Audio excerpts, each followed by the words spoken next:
Buenas tardes, Economista Ángel. está de ese espacio. ¿Cómo están ustedes? Un economista de verdad, esto no es juego, no, este de verdad. Don Antonio, Ay. Cuéntame, profesor, todo bien. Sí. ¿cómo va la UAS? Hemos visto que casi todos los sectores en el país, industriales, comerciantes, acaba de anunciar Iván García que los comerciantes tendrán su propuesta de reforma, lo dijeron los asociados a la Cámara Americana del Comercio, lo dicen los industriales, lo dice el CONEP, lo dicen los roneros, lo dice todo. Y la UAS, ¿usted no va a hacer un aporte? No, y nosotros fuimos los primeros que anunciamos que vamos a presentar una reforma, un documento de reforma fiscal. Incluso hemos lanzado ya algunos lineamientos que desde hace varias semanas lo están ya mencionando en los medios de comunicación. Nosotros partimos de una propuesta cuyo lema es menos evasión y más recaudación. Muy bien. Así mismo es. Entonces, en ese sentido, nosotros hemos comenzado. En primer lugar, tenemos una propuesta sobre el tema de la informalidad. Eso es un gran problema que tiene el sistema tributario. Eso es uno de los grandes problemas.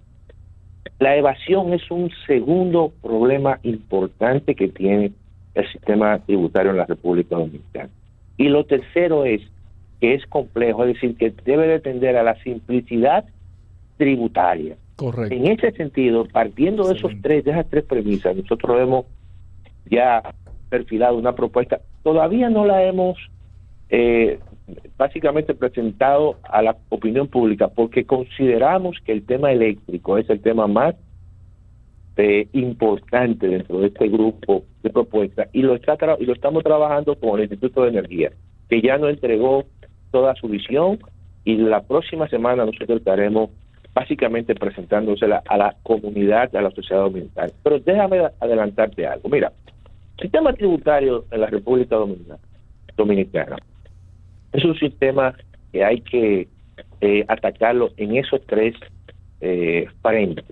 Reducir la evasión, hacerlo más simple y tratar de la informalidad, tratarla de irla disminuyendo. Mira por qué.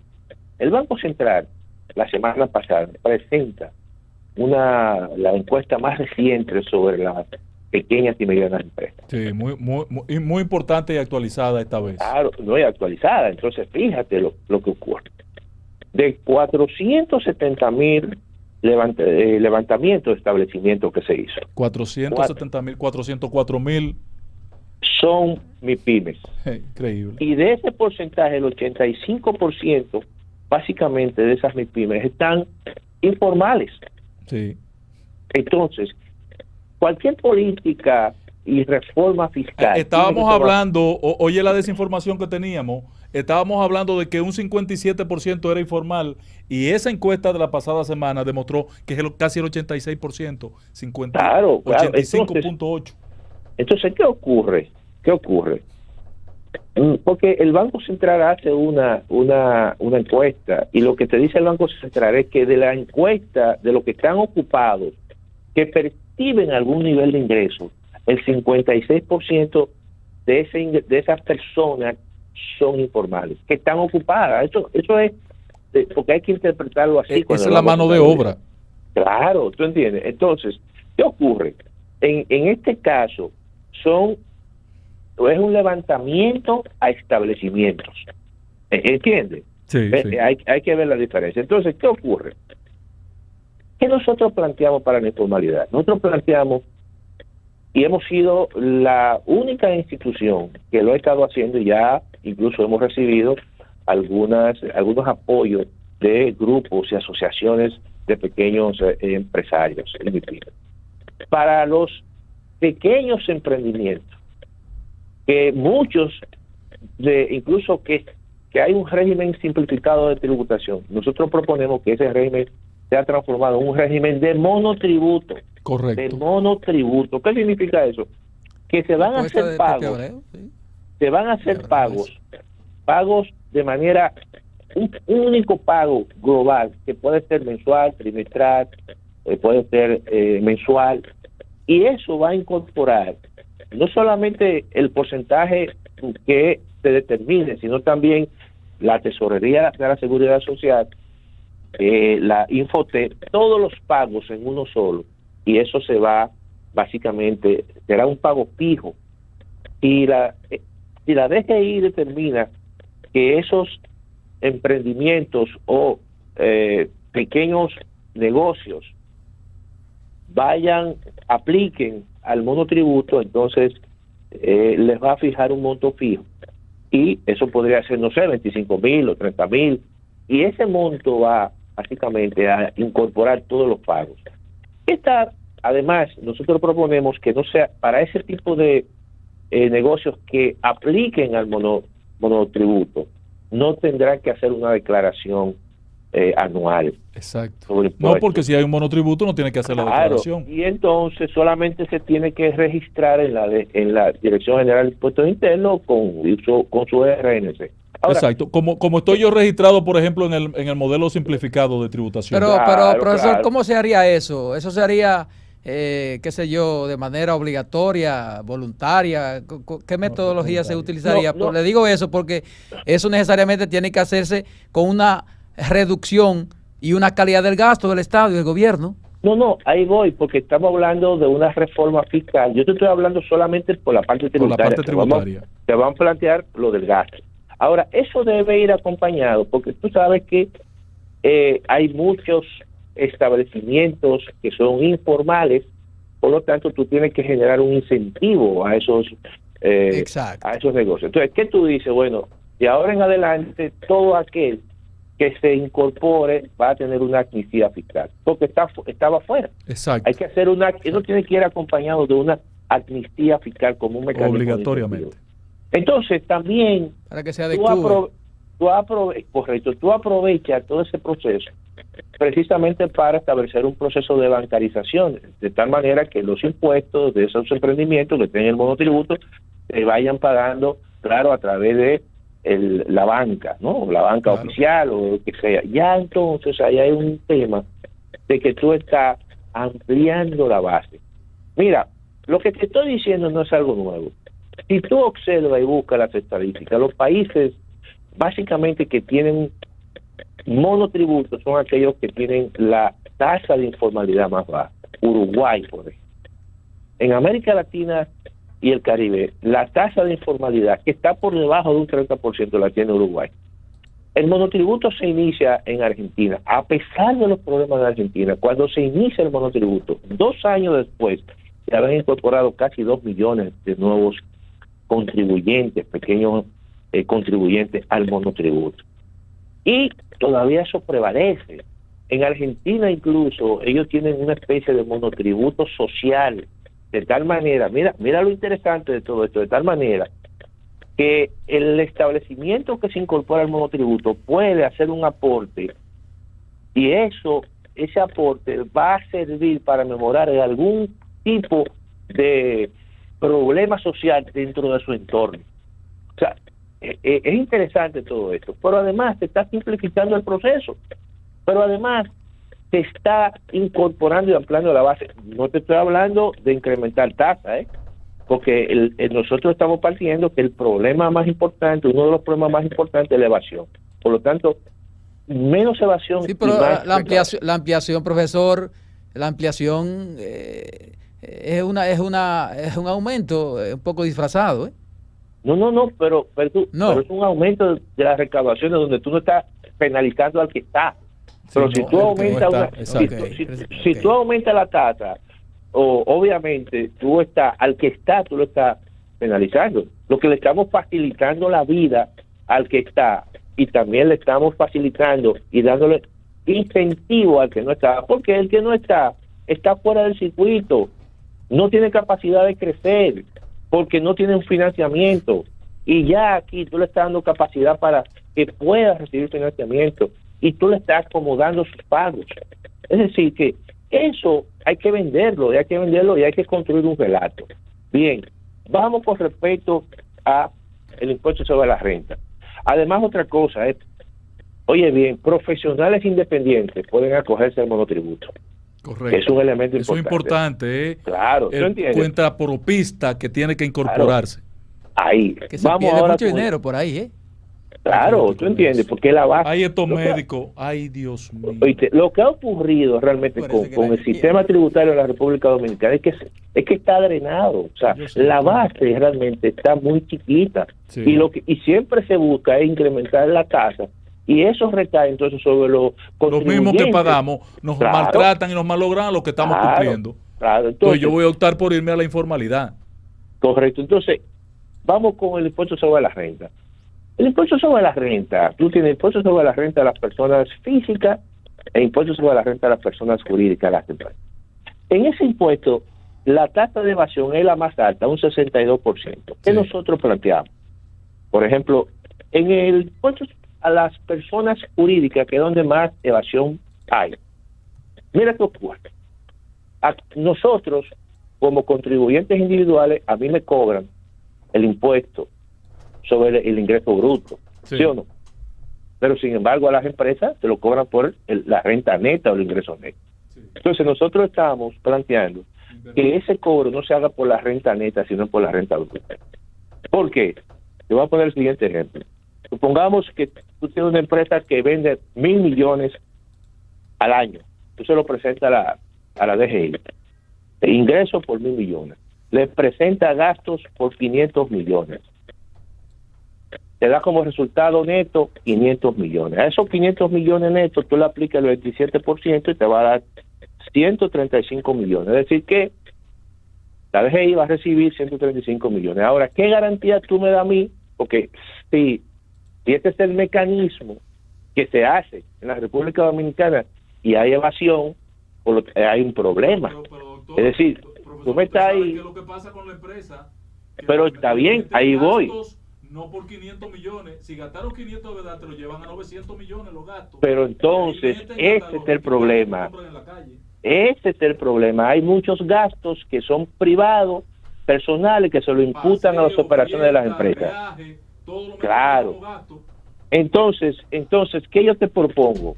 Nosotros, la propuesta de nosotros, vamos a aplicar este 27, no sobre los 500 netos, sino sobre los 1.000. Los ingresos. Ahora tú me vas a decir, él me va a decir, pero, eso, sí, él me va a decir, pero mira, es que tú me vas a quebrar porque mira, ahora se le baja la tasa. Ahí voy, ese 27 tú se lo aplicabas a 500 y te daba 135 y ahora tú se lo vas a aplicar a 1.000 y te va a dar 270 millones, es decir que tú vas prácticamente a duplicar, ¿verdad que sí?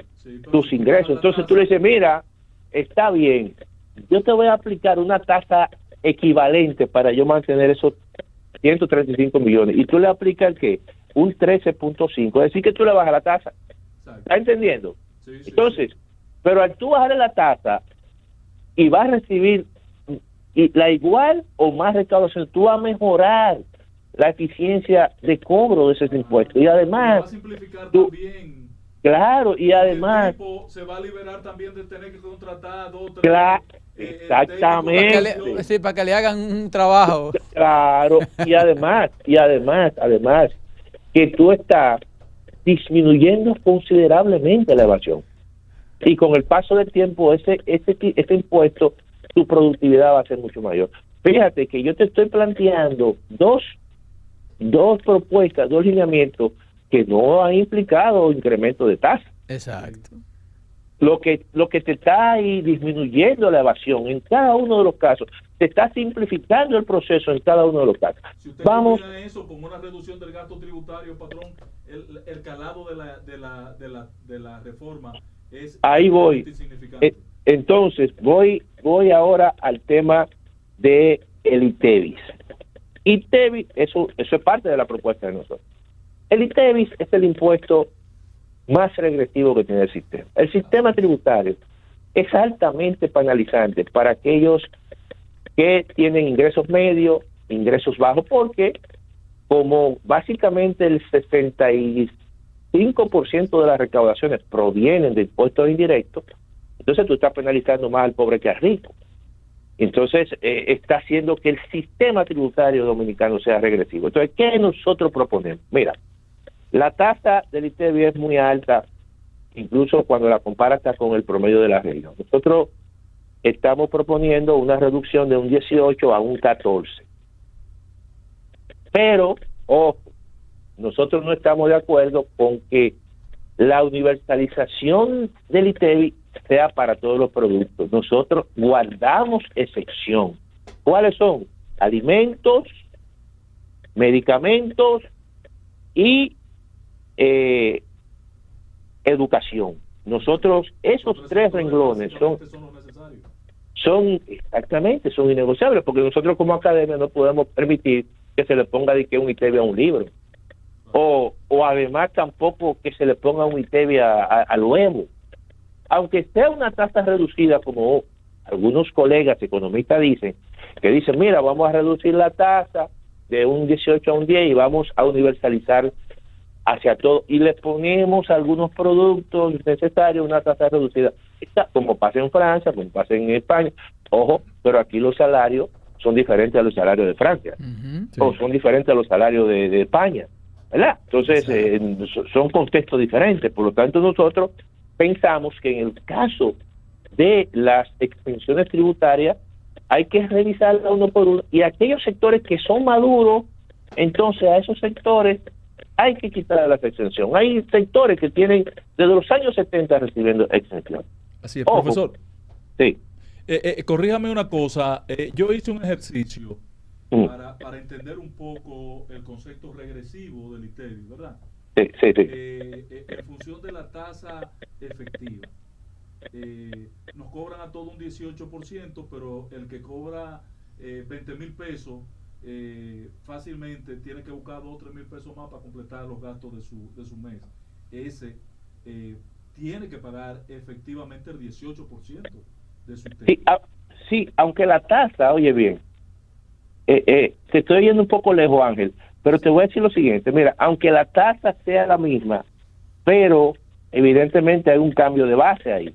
Por lo tanto, la incidencia que tiene, por ejemplo, una persona que gana, pongamos 100 pesos, y otra que gana 1,000 pesos, esa incidencia evidentemente que pesa mucho más en aquel que tiene bajos ingresos. Claro, sí, porque por lo tanto, ese de los bajos ingresos tiene que coger su peso para claro, la vida. Exacto. Los 10 pesos, claro, ¿tú entiendes? Claro, y además otra cosa, su capital.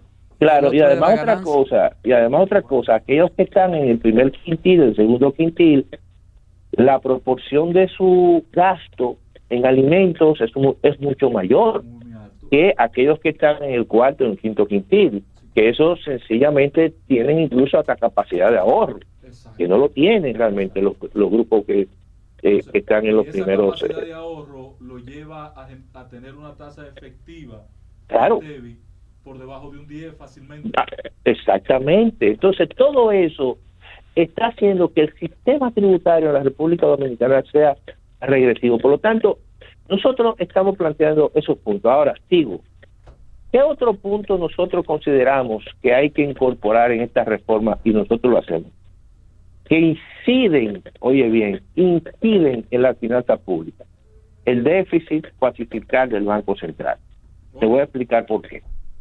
Ese déficit, generalmente, hay una parte que se paga del presupuesto, un porcentaje, creo que el 0.5, y se le transfiere al Banco Central para cubrir gran parte de el pago de los intereses que se van generando en ese déficit. Entonces, el hecho de que el Banco Central esté manejando ese déficit y no Hacienda, eso distorsiona la política monetaria. ¿Y cuál es el impacto si se transfiere a Hacienda? No, ahí voy. Y distorsiona la política monetaria porque hace que el Banco Central y la República Dominicana tenga tasa de interés por encima del promedio del resto de la región, porque para pagar los intereses que se generan, el banco tiene que emitir certificados a un año, a corto plazo, y esos certificados los emite a tasa de interés atractiva, de tal manera que los grupos financieros, AFP, bancos comerciales múltiples le compren, y algunos básicamente inversionistas independientes que van a la bolsa de valores y compran esos certificados. Exacto. Eso hace que las tasas de interés sean altas. Ahora, cuando tú le transfieres esa deuda de el Banco Central, que es una deuda de corto plazo, y la transfiere a Hacienda, ¿qué va a hacer Hacienda? Bueno, tú dices, pero se incrementa la deuda, pero esos pagos van a ser a largo plazo, porque Hacienda lo que va a hacer es que va a emitir bonos a 10 años o a 30 años para, obviamente, ir pagando esas deudas. Por lo tanto, eso libera al Banco Central, eso permite que las tasas de interés sean mucho más bajas a las del mercado, eso mejora incluso la capacidad de consumo de cada uno de nosotros, porque vamos ahora, cuando vayamos al banco a buscar un préstamo hipotecario, las tasas de interés van a ser más bajas. Cuando hagamos uso de la tarjeta de crédito, las tasas de interés van a ser más bajas. Y eso mejora la capacidad de consumo de los sectores de clase media. Y básicamente, y en sentido general, mejora la capacidad de una persona, emprendedor o una pequeña empresa que vaya a buscar un préstamo. ¿Entiendes? Entonces, fíjate cómo medidas que no son puramente tributarias, pero que sí afectan la finanza pública, se va a mejorar aquí todo el desempeño de la economía. Oye bien, y he mencionado una serie de puntos, básicamente, que en la medida que tú lo vayas discutiendo aquí, en esta reforma, y que utilice esta discusión sobre reforma fiscal y ponga problemas estructurales que afectan la finanza pública, tú vas a mejorar el desempeño de la economía y va a hacer que la reforma tributaria o fiscal, en este caso fiscal, no afecte a la población. En el imaginario de cada uno de la gente, cuando le hablan de aquí de reforma fiscal, porque se asusta, porque la tradición ha sido que siempre se ha hecho más que una reforma fiscal, una reforma tributaria, y son incrementos impositivos. Entonces, ¿cuál es el problema que nosotros consideramos más importante? El tema eléctrico. Este es un tema que sí, obviamente, puede tener un impacto en términos de incremento de tarifa, porque aquí los temas y las soluciones no son de corto plazo. Sí, aquí las soluciones son... Profesor, yo quiero finalmente preguntarle de mi parte. Sí. Por lo que yo escucho las propuestas de los diferentes sectores, yo tengo el temor de que al final vamos a terminar haciendo un parche. Bueno, pero si nosotros o si el gobierno pierde esta oportunidad, no habrán para los próximos años una oportunidad. Mira, la economía, aquí hay dos condiciones importantes, que es que la economía está en un proceso de recuperación. Si tú comparas cómo va a terminar la economía... No, es ahora o nunca eso, ¿eh? No, es el momento, no es en las crisis que se hacen las reformas, es cuando se está en bonanza. Porque en el 2021 no habían condiciones, porque el costo social era altísimo, el costo político también. Y en medio de una crisis. Y en medio de una crisis, el presidente Danilo Medina no aplicó la reforma en el 2015, porque habían elecciones en el 2016. Uh-huh.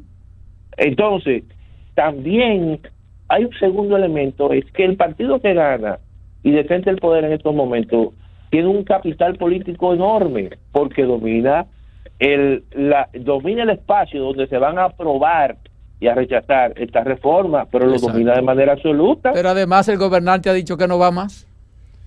Entonces, están dadas las condiciones, mira, perfectas, no va ahora.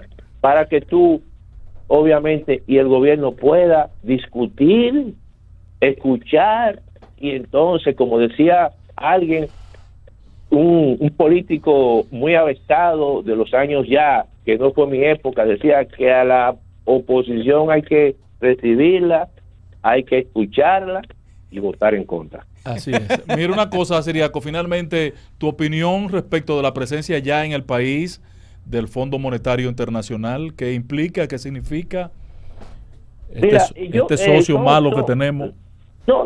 Mira, el fondo generalmente ya es una costumbre que no solamente venga a la República Dominicana, sino a los países que forman parte, según la Carta Constitutiva y su artículo 4 del Fondo Monetario Internacional, que revisan la economía. Había una misión recientemente en Argentina, y creo que en otros países sudamericanos. Entonces, ellos vienen todos los años a la República Dominicana, revisan el comportamiento de la economía, se reúnen con los principales. Sí, pero ahora vienen con un propósito muy particular.